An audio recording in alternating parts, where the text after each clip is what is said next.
प्रायः सब भक्त ही हैं, क्योंकि हमारी दृष्टि में हमारे प्रभु के सिवा कोई है नहीं, तो सब भक्ति कर रहे हैं। कोई विषय की, कोई पुत्र परिवार की, कोई धन की, कोई मान प्रतिष्ठा की। मेरे प्रभु ही सब रूपों में हैं, पर ये ना जानने के कारण अन्य भावों का आरोप कर लेने से दुर्गति हो गई।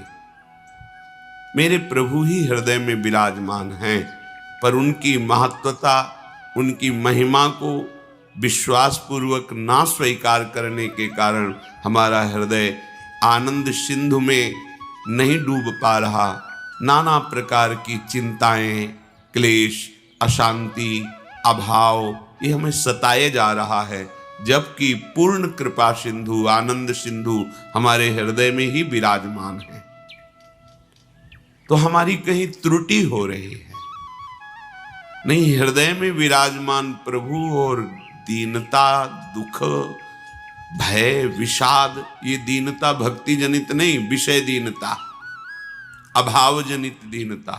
जो भक्ति की दीनता होती, भाव की चरम सीमा है वो, लेकिन ये दीनता विषय प्राप्ति के लिए, कामनाओं की पूर्ति के लिए दैन्य हुआ भटक रहा है, जबकि सर्व सामर्थ्यशाली, सर्व सुख सिंधु प्रभु हमारे समीप हैं। हमें क्यों अनुभव में नहीं आ रहे? आनंद सिंधु मध्य तो भाषा, फिर हम क्यों आनंद की खोज विषयों में कर रहे हैं? अज्ञान के कारण, अविद्या के कारण। उस अज्ञान अविद्या की निवृत्ति कैसे होगी? मामेव ये प्रपद्यन्ते माया में ताम तरन्ति ते। जो मेरी शरण में आ गया वो माया अविद्या से तर गया, उसके अज्ञान का नाश हो गया। तो प्रभु की शरणागति का स्वरूप क्या है? सर्वभाव से अपने प्रभु को प्रसन्न कर लेना। भगवान वर्णन करते हैं, अनन्यास चिंतयन्तो माम ये जनाः पर्युपासते। मेरी सर्वभाव से उपासना, मन से, वचन से, कर्म से, प्रत्येक चेष्टा से, केवल एकमात्र उपासना का तात्पर्य अपने प्रभु के समीप रहना। हमारा भाव, हमारी चेष्टाएं, हमारी इंद्रियां प्रभु से जुड़ी होनी चाहिए। उपासना अपने प्रभु के समीप ही होनी चाहिए। भली भांति जो उपासना में है, पर्युपासते, अन्य भावों का त्याग करके अनन्य भाव से मेरा जो भजन करते हैं, भली भांति से मेरी उपासना करते हैं, अब उसको योग क्षेम की चिंता की परवाह नहीं होनी चाहिए। ये चिंता परवाह उनको होती जो भगवद आश्रित नहीं होते। स्वयं श्री भगवान कह रहे, योगक्षेमम वहाम्यहम्, लोक परलोक में जो तुम्हें चाहिए वो मैं प्रदान करूंगा, और जो प्रदान किया है उसकी रक्षा मैं करूंगा। तुम्हें बिल्कुल चिंता नहीं करनी, ना साधन की और ना व्यवहार की। इह परलोक सकल सुख पावत। देखो, इतने बड़े मालिक कह रहे, क्षेमम, मैं तुम्हारी रक्षा करूंगा। योगम, जो तुम्हें प्राप्त कराना है वो मैं कराऊंगा, तुम्हें बिल्कुल चिंता नहीं करनी। केवल मेरी शरण में होकर, मेरे आश्रित होकर मेरा अनन्य चिंतन करो। प्रसंग चल रहा था कि पूर्ण शरणागति किसे कहते हैं। उस पूर्ण शरणागति के प्रसंग में कुछ लक्षण अपने लोगों ने श्रवण किए थे। पहला है, हमें शरणागत की तैयारी करनी है, पूर्ण समर्पण प्रभु कर लेते हैं। तो शरणागति तैयारी का पहला लक्षण है नित्य निरंतर अपने प्रभु का अनन्य भजन होना। अपने, हम किसी और का भजन नहीं कर रहे, अपने प्रभु का कर रहे हैं, तभी नित्य निरंतर होता भी है। अपने प्रभु के सिवा मेरा कोई अपना नहीं। इस अपने शब्द में कोई भी वस्तु, व्यक्ति, स्थान, पद, प्रतिष्ठा नहीं आनी चाहिए। अपनापन आपका सुरक्षित केवल प्रभु के लिए हो। हम लोग यहां चूक कर बैठते हैं, किसी न किसी को अपना मान लेते हैं, अपना धन, अपना जन, अपना बल, अपना ज्ञान, अपनी तपस्या, अपना व्रत, अपना नियम। कोई बिरला ही होता है जो केवल प्रभु को अपना मानता है, अपनापन केवल प्रभु को। फिर तो बात बन गई, फिर तो मतलब ऐसी जीवन में दिव्यता आएगी कि आप खुद अनुभव करेंगे। शब्द याद कर लीजिए, अपनापन केवल प्रभु से, दूसरा कोई अपनेपन को ना लेने पावे, यही हमारी सावधानी है। पर हमारे हृदय में जांच करके देखा जाए तो सब जगह अपनापन हो सकता है, लेकिन प्रभु से नहीं।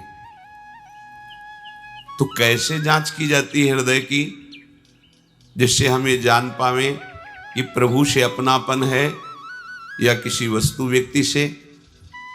तो जिसके मिलने से प्रभु का विस्मरण हो जाए उससे विशेष अपनापन है, क्योंकि उससे कम अपनापन वाले को हम भूल जाते हैं, ज्यादा अपनापन वाले की स्मृति आ जाती है।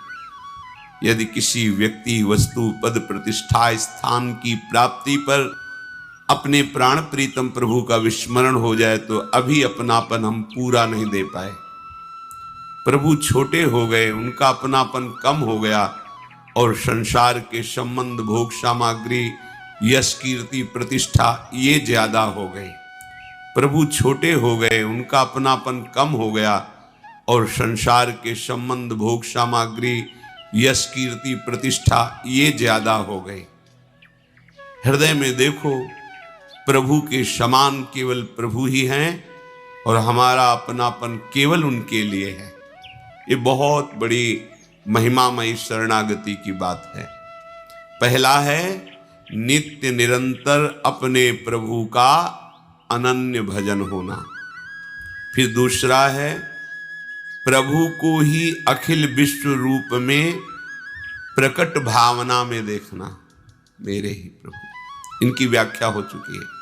तीसरा है आपसे जितनी चेष्टाएं हो रही हैं, आप यंत्रवत कर रहे हैं, आपके यंत्री, चलाने वाले प्रभु हैं।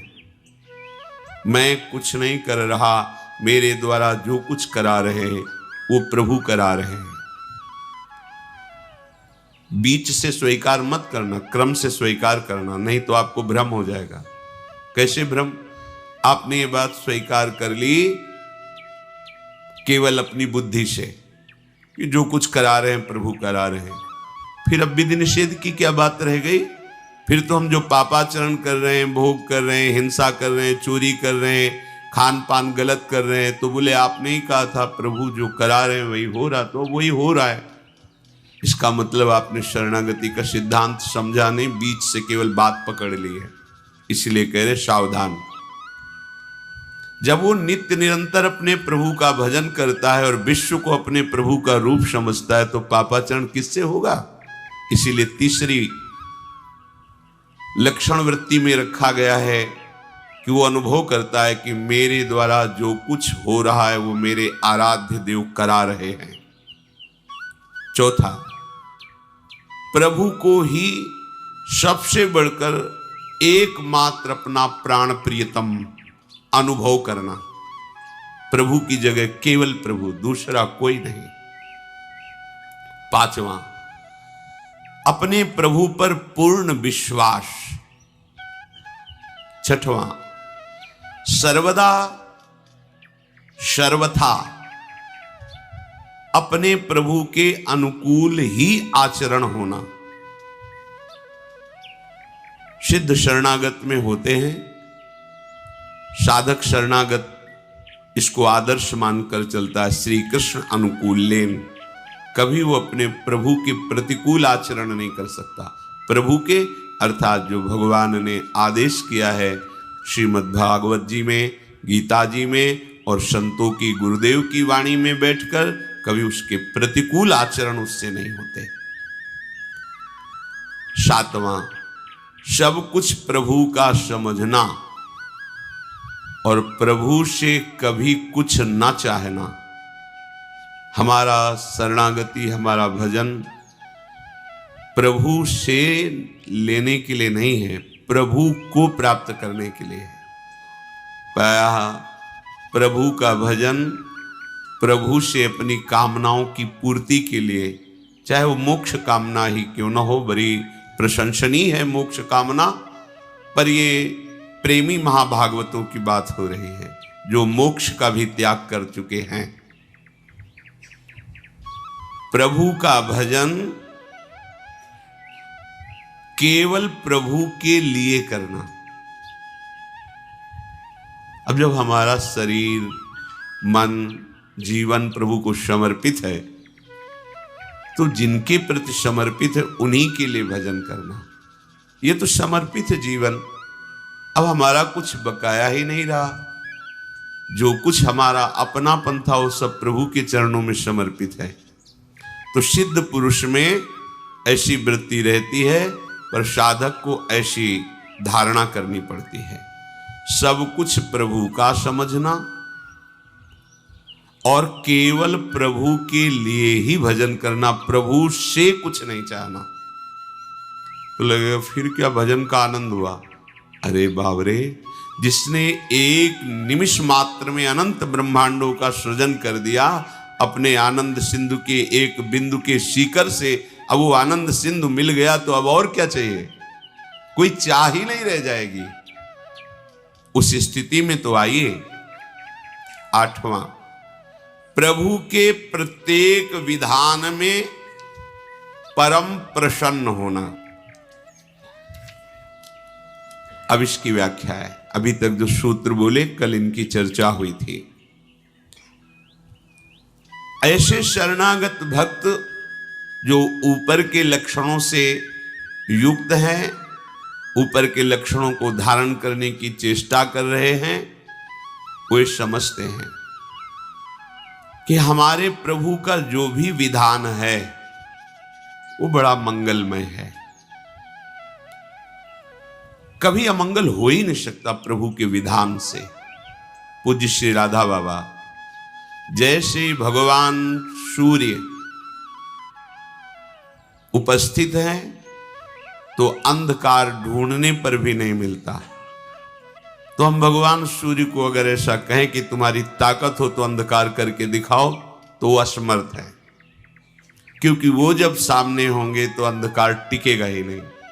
ऐसे ही अगर विनोद की भाषा में भगवान से कहें कि तुम्हारी ताकत हो तो अमंगल करके दिखाओ, तो भगवान कभी अमंगल कर ही नहीं पाएंगे, उनकी सामर्थ्य नहीं। अमंगल हम करते हैं और मंगल भगवान करते हैं। कैसे? भगवान जब कभी क्रोधित हुए दिखाई देते हैं और उनका वध करते हैं, तो उनको वो परम पद मिलता है जो ऋषि मुनि साधना करके प्राप्त करना चाहते हैं। क्या हुआ? अमंगल हुआ क्या? अरे महामंगल हो गया। तो मंगल भवन प्रभु को अगर कह दिया जाए कि तुम्हारी ताकत हो तो अमंगल करके दिखा देना, तो एक विनोद की भाषा में कह सकते हैं कि भगवान की ताकत ही नहीं कि अमंगल कर सके, क्योंकि वो मंगल भवन है। जैसे सूर्य की ताकत ही नहीं कि वो अंधेरे का दर्शन करा दे, वो चले गए तो अंधकार छा जाएगा। जब तक सूर्य है तो अंधकार नहीं छाएगा। ऐसे जिसके जीवन में भगवान की शरणागति उतर गई, अब हर विधान मंगलमय है, हर विधान। एक मंत्री प्रभु का भजन करते थे और शरणागति के सूत्र को अच्छी तरह समझते थे, तो कुछ भी हो कह देते भगवान की बड़ी कृपा। तो एक दिन राजा शिकार खेलने के लिए जाते ही हैं, जो प्रजा के नाशक पशु हैं, जो रुग्ण पशु हैं, जिनके द्वारा संक्रामक रोग फैलते हैं, उनको वध करके प्रजा को सुरक्षित रखते हैं। उनका शिकार खेलना स्वाद के लिए नहीं होता, प्रजा रक्षा के लिए होता है। मंत्री भी साथ थे, तो किसी पशु का पीछा किया और बड़े आवेश में आए, सावधान नहीं रहे तो प्रत्यंचा से अंगूठा कट गया। उनका मंत्री अंगूठा कट गया, उनको भगवान ने बहुत अच्छा किया, बड़ी कृपा। उनके ये शब्द ही थे, क्योंकि जानते थे भगवान का प्रत्येक विधान परम मंगलमय होता है। बड़ा गुस्सा आया उनका, दुष्ट कहीं का, तो हमारा मंत्री या दुश्मन है, हमारा अंगूठा कटा। तो कहता भगवान ने बहुत अच्छा किया, बड़ी कृपा हुई, इसको बंदी बनाया जाए और तुरंत कड़ी सजा के द्वारा इसे जेल में रखा जाए। राजा का आदेश। उनका बड़ी कृपा महाराज, भगवान की बड़ी कृपा, बहुत अच्छा किया भगवान। पागल हो गया है मंत्री, मंत्री पद से हटा के इसे जेल में रख रहे, कह रहा भगवान ने बहुत अच्छा किया, बड़ी कृपा। कुछ दिन बाद वैद्यों के द्वारा अंगूठा ठीक हुआ, स्वभाववश फिर शिकार खेलने के लिए गए। एक पशु का पीछा किया, जो राज सैनिक थे वो जंगल की गलियों में पीछे रह गए और वो आगे निकल गए। पशु का पीछा करते हुए उधर कोई बलशाली राजा के परिकर बलि देने के लिए पुरुष की खोज कर रहे थे। भद्रकाली को प्रसन्न करने के लिए नर बलि का उन्होंने संकल्प लिया था। ये मिल गए राजा, इनको ले गए, स्नान आदि करा के जब वो पुरोहित के सामने ले गए जहां बलि दी जाती थी, तो पुरोहित ने सर्वांग पुष्टता का निरीक्षण किया कि सर्वांग पुष्ट है कि नहीं। तो देखा तो अंगूठा कटा हुआ था। उन्होंने कहा ये अंग भंग पुरुष की बलि नहीं दी जाती, छोड़ो इसको, छोड़ दी। अब वो मनाए कि बात तो सही थी, अगर भगवान कृपा करके अंगूठा ना काटते तो आज गला कट जाता। मंत्री ने ठीक कहा था, भगवान का हर विधान मंगलमय होता है। वापस आए, मंत्री को सादर बुलाया और कहा आप जो कहते हैं आज मुझे समझ में आया, अगर मेरा अंगूठा न कटा होता तो मेरा गला कट जाता। पूरी बात बताई। आप कहते हैं भगवान की बड़ी कृपा, भगवान ने अच्छा किया, ये बात तो समझ में आई, लेकिन तुम मंत्री पद से हटा करके कड़ी सजा भोग रहे हो जेल में, इसके लिए भी कहा भगवान की बड़ी कृपा, भगवान का मंगल विधान, इसमें क्या कृपा आपने देखी? तो उनका महाराज सैनिक भले पीछे रह जाते, लेकिन जहां आपका घोड़ा होता वहां मेरा होता। आप बंदी बनाए जाते और मैं बंदी बनाया जाता। आपका तो अंगूठा कटा था, आप बच जाते, लेकिन मेरी बलि चढ़ जाती, इसलिए भगवान ने मुझे जेल में रख दिया। भगवान की बड़ी कृपा। जो भक्त होता है वो हर विधान और निश्चित परम कृपा छुपी होती है।